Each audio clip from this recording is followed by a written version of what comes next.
So bago ang lahat, lagi na lang kapag may laban yung Lakers at Celtics, merong mga nagiging miss or controversial call. Parang nagiging drama eh. Panalo ulit yung Boston kontra sa Lakers, 111-89. Dinesmantle ulit ng isang contender na team yung Lakers. Sa nakaraang 6 na taon, 9-5 record ang Boston kontra sa Lakers. Nasa 3-game winning streak pa ang Boston. May total pang 169-135 ang Celtics kontra sa Lakers sa kanilang all-time record.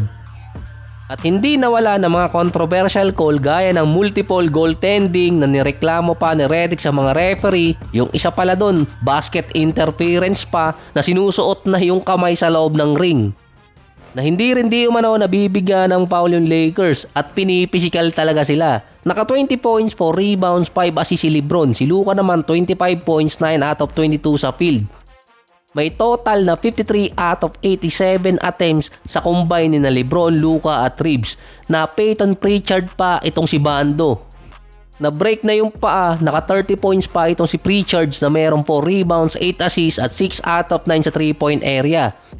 Si Jaylen Brown naman 32 points, 8 rebounds at 7 assists. Si Luka merong total na career record sa Boston na 6-11. Kasama na dito pati yung finals record nila. Based pa kay Luka, mas better talaga yung defense ng Boston kumpara sa kanila at isa pa, physical talaga yung Boston. Kaya rin siguro hindi sanay na kapag nadampian lang ng kamay makakakuha na agad ng foul. Kontra sa Celtics, hindi ganun na nangyayari. Talagang pinipisikal sila. Yung iba kasi doon, meron talaga namang miss call or kaya controversial call. Pang-content din naman kasi yun eh. Kapag kasi ang Boston ang nadihado sa tawagan, parang walang mangyayari. Pero kapag ang Lakers ang nadihado sa tawagan, talagang dadaan sa media or kaya gagawa ng mga article. Katulad na lang nito, pang-content din. Base pa kay Luka, hindi rin ba nagtaka yung iba na kahit meron technical na naibigay sa Lakers, hindi siya nakakuha kahit isa. So wala tayong magagawa dyan. Base din kay Luka, hindi pa okay ang chemistry nilang tatlo ni na LeBron kasama na si Austin Reeves. Work in progress pa. Bukang hindi naman chemistry ang problema dun eh. Dahil ang Lakers 25-0 kapag nakalamang sila ng nasa 5 points or higit pa sa tatlong quarter. At nasa 11-14 record naman sa mga teams na above 50% winning rate. Sila ang best offensive trio sa NBA, almost 128 per game kapag magkakasama yung tatlong player. Pero kapag dalawa lang, bumababa yun. Hindi rin sila dead last pagdating sa defense. Pang number 24 naman, 116 ang defensive rating ng trio ng Lakers. Ang trio ni Reeves, LeBron at Luka may highest offensive rating kaso mababa ang defensive rating. Pero kapag si Reeves ang naiwan sa loob ng court, tumataas ang kanyang defensive rating kahit papaano. Mula 119 nagiging 114.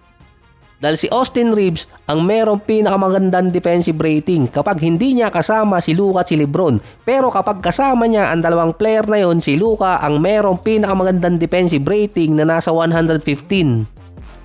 So hindi madadaan sa chemistry yung defense ng team dahil tatlong player ang magkakasama sa loob na mababa yung depensa pero mataas yung opensa. Tapos sasamahan mo pa ng kay DeAndre Ayton na nasa 117 ang defensive rating. Ang Lakers ang number 1 team pagdating sa starting unit pagdating sa points. 87 points per game. Ang number 1 team na Thunder nasa number 14. Ang Detroit naman na number 1 ng East, number 19 sa ranking. Pero ang Thunder at Detroit ay number 8 at number 9 pagdating sa bench scoring. Ang Lakers ang isa sa worst team pagdating sa bench scoring na pang number 29 sila sa ranking at meron ding 29 points per game. Ang best 6 man ng Lakers si Austin Reeves. Meron siyang 6 na games ngayon na off the bench. 19 points, 4 rebounds, 4 assists at nasa 4-2 record. Sa tatlong player kasi na merong malalaking average sa Lakers, tanging si Reeves lang ang pwedeng ilagay sa 6-man position. Hindi naman pwede si Luka or si LeBron. Ngayong season, may total lang na 12 games na magkakasama si LeBron, Luka at Reeves. Nasa 8-4 record ang Lakers kapag magkakasama yung tatlong player. Base pa sa record, 15-3 record ng Lakers na sila ang best team sa clutch kapag ito yung last 5 minutes na hindi sila nalalamangan ng double digit. Ang Lakers din ang tanging team na kasama sa top 6 ng bawat conference ang merong negative points differential. Meron silang negative 0.3 points per game kahit pa meron silang over 60% winning rate.